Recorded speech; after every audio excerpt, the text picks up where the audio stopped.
Os voy a explicar un poco la evolución de la geología peninsular, la geología de la península ibérica, por supuesto. Lo primero es atender a algo muy sencillo. Cuando hablamos de relieve físico, cuando hablamos de geografía física, no podemos diferenciar en el caso de la península ibérica pues de espacios como puede ser espacios creados por el hombre, como puede ser eh, Portugal, o puede ser España, o puede ser Andorra. No es el caso. Cuando hablamos de geología, cuando hablamos de geografía, hablamos del conjunto, de la globalidad, ¿de acuerdo? No hay límites, el hombre es el que pone los límites, el medio físico no pone límites, la geografía no pone ningún tipo de límites. Mira, la imagen representa a la geografía, el relieve de la península ibérica. También vemos que está al norte tiene significancia que esté el norte de África y que esté el sur de Francia. A continuación vamos a ver cómo se dispone un cuadro que deberíais manejar con facilidad para entender la geología. No es un cuadro tan difícil, no de que se entiende. Mira, se supone que la Tierra se crea entre unos 4.000 o 4.600 millones de años, dependiendo, no se tiene mucha información al respecto, ¿de acuerdo? No se investiga desgraciadamente lo suficiente. En este país, en España, no se le dedica mucho dinero, mucha inversión a la investigación, y en eso todos los investigadores están de acuerdo, ¿de acuerdo? Entonces, hace unos 4.600 millones de años que surge el planeta Tierra, ¿de acuerdo? Entonces, vamos a ver un momentito, vamos a ver la era, la orogenia, la litología y las cordilleras que van a formar. Entonces, decimos que hace 4.600 millones de años que se forman. Aquella época se le forma como era arcaica, o a eso le van a seguir otra serie de etapas que los geólogos han ido descubriendo. ¿Por qué? Porque hemos tenido restos los geólogos o los paleobotánicos, que porque hemos tenido información poco a poco, entonces se han diferenciado muchas etapas. Entre ellas vamos a destacar las más sencillas, las más simples. Por ejemplo, hace unos 501 aproximadamente, no hay datos absolutos, unos 570 millones de años surge la era paleozoica, paleo antiguo. Hace 225 millones de años, perdón, entre los 570 y 225 millones de años está el Mesozoico, y del Mesozoico a 65 millones de años está el Cenozoico. Para que hagamos una idea, el Mesozoico es la época del Triásico, del Jurásico y del Cretácico, donde, bueno, surgen esos grandes animales, esos grandes dinosaurios, que sobre todo han sido conocidos pues a través de la cine. Y a partir de 2 millones de años, pues es el nacimiento, realmente la génesis del hombre, ¿de acuerdo? Del Homo sapiens, sobre todo el Homo sapiens, a partir de 10.000 años, cuando se vuelve sedentario por distintas razones, ¿de acuerdo? En principio se vuelve sedentario porque domestica plantas y animales, aunque actualmente pues hay investigadores que dicen lo que no, que el hombre se volvió antes sedentario. Mira, la era arcaica pues se tiene poca información de lo que pasó, desgraciadamente, como hemos hablado. Se sabe que ha dejado restos de una litología de pizarra, de neises, de rocas excesivamente duras que surgieron cuando estaba ese antiguo continente, ¿de acuerdo? De Pangea. El Paleozoico conocemos dos orogenias, la Caledonia, y la que más nos interesa a nosotros es la Ercínica. Una orogenia no es sino el orogénesis, la formación de orógenos, la formación de cordilleras.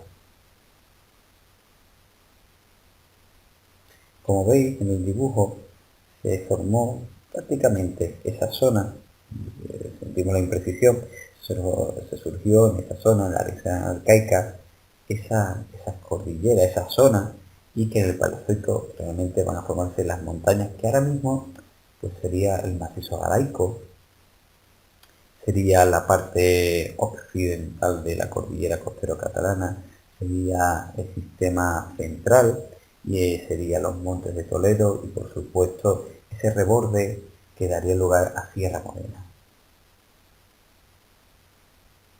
Esto va a estar formado por materiales excesivamente duros, que va a dar lugar, y ya lo conoceréis luego, a una serie de paisajes, ¿de acuerdo? Esos materiales duros son granito, pizarras, cuarcitas, que van a romperse con dificultad, van a alterarse, a desgastarse con mucha dificultad. Lo comentamos porque luego veremos otros materiales que no pasará eso. Entre las cordilleras que se forman, ya las veremos.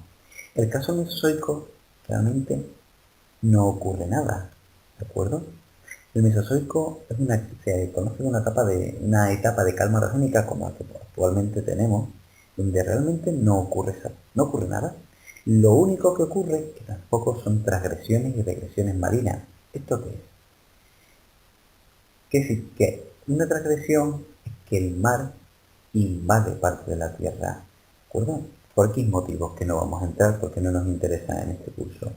Invade la Tierra y en ese mar van a depositarse ciertos materiales. Ahora lo veremos. Vamos a ver también que sobre esos granitos, pizarras y cuarcitas paleozoicas se van a ir erosionando poco a poco con los millones de años. Se van erosionando y se van sedimentando en las partes más bajas, ¿de acuerdo? Del relieve. Y en este caso, cuando está justo lindando con ese mar antiguo, ese mar que se conocía como Tetis, que es el mar Mediterráneo actualmente, entre comillas, por supuesto, se va a ir depositando. A su vez, durante ese mar, restos de conchas, de animales, esos esqueletos son esqueletos externos formados por carbonato de calcio, se van a depositando sobre ese mar. Un mar bastante somero, de poca profundidad, pero bueno, lo suficiente para generar grandes potencias, grandes espesores de materiales calizos. Son importantes porque van a formar las futuras montañas del terciario. Estos materiales entonces son calizos, en los mares someros, areniscas y margas. Las margas son una mezcla de arcillas y de calizas. La arenisca que también, bueno, puede ser la alteración de esos materiales que estaban previamente levantados. En el Cenozoico se produce otro movimiento orogénico. Recordemos orogénesis como el levantamiento de cordilleras, de montañas. Ya sabéis que es por el movimiento de las placas tectónicas, ¿de acuerdo? Y se levantan esas nuevas cordilleras. Van a corresponder en nuestro caso pues, a los Pirineos, a los Montes Vascos, a la parte más oriental de la cordillera Cantábrica, al sistema ibérico, a la cordillera costero-catalana y por supuesto a nuestro sistema bético, ¿de acuerdo? Las cordilleras béticas, tanto las subbéticas que están en el interior como las penibéticas que están en el exterior. Y esos materiales mayoritariamente en todos los casos, son caliza, que son carbonatos de calcio, dolomía, es muy parecido al carbonato de calcio, pero es carbonato de magnesio, son rocas un poco más duras, pero no mucho más. Y margas que hemos dicho que son arcillas, una mezcla de arcillas y caliza.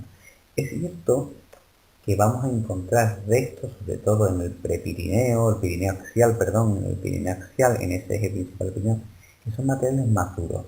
Y en el caso de Sierra Nevada pasa lo mismo. Son materiales más duros que se han levantado, que han sido levantados por las calizas del fondo. ¿De acuerdo? Ya lo veremos, ¿de acuerdo? Y hace 2 millones de años es la época de la entrada en el hombre, de la evolución de la especie, ¿de acuerdo? Que conquista todo el planeta como actualmente conocemos. Voy a adelantar algo. Mirad, en el Paleozoico, recordemos, hace unos 570 millones de años, esos materiales antiguos de granito, de pizarra, de cuarcita, de neisses, se generan las cordilleras que hemos dicho, pues cordillera galaico-leonesa, galaico-leonesa, la parte occidental de la cordillera costero-catalana, el sistema ibérico, los montes de Toledo, ¿de acuerdo? Y nuestra Sierra Morena, ¿de acuerdo? Son materiales excesivamente duros que se erosionaron durante el Mesozoico, ¿de acuerdo? En el caso del Cenozoico, se desarrollaron las cordilleras que antes comentábamos, ¿de acuerdo? Hemos dicho los Pirineos, los Montes Vascos, la parte más oriental de las cordilleras costero-catalanas, perdón, las cordilleras cantábricas, la cordillera costero-catalana y el sistema bético. ¿Qué pasó después de eso? Realmente, luego veremos un pequeño vídeo, quedan 2 zonas que donde no hay materiales, donde aún entran aún brazos de mar, por ejemplo, lo que actualmente conocemos como el Valle del Ebro o el Valle del Guadalquivir. Durante ese final, ese cuaternario que realmente ya entraría dentro del terciario, realmente no es una parte independiente, parte del Cenozoico, se van a ir rellenando, igual que en el Mesozoico, de materiales procedentes. En este caso, si estamos en la cordillera, en el Valle del Guadalquivir, tanto procedentes de Sierra Morena como procedentes de las cordilleras béticas. En el caso del Valle del Ebro, se llenan de materiales procedentes del Pirineo como materiales procedentes del sistema ibérico. Entonces, poquito a poco, se han ido conmutando, se han ido saturando, llenando de sedimentos, es decir, de materiales, hasta el momento que actual nos ha nombrado. Entonces recordemos las cordilleras que generan hace 560 millones de años. Ahí se muestran Macizo Valle Colonés, Sistema Central, Monte Peló, Sierra Morena, parte occidental de la cordillera Cantábrica. Y en el caso de hace 65 millones de años, en el Cenozoico, con el movimiento alpídico o alpino, la parte oriental de la cordillera Cantábrica, los Montes Vascos, Pirineo, Cordillera Costera Catalana, Sistema Ibérico y Cordillera Bética. Cada una de estas dos zonas, de la Paleozoica o Cenozoica, va a desarrollar, como veremos a posteriori, una serie de paisajes concretos. Y finalmente, hace 2 millones de años, de 65 millones de años, una vez tras la cordillera, tras el movimiento orogénico alpídico o alpino, se van a ir saturando, se van a ir colmatando esos brazos de mar y van a dar lugar al Valle del Ebro y al Valle del Guadalquivir.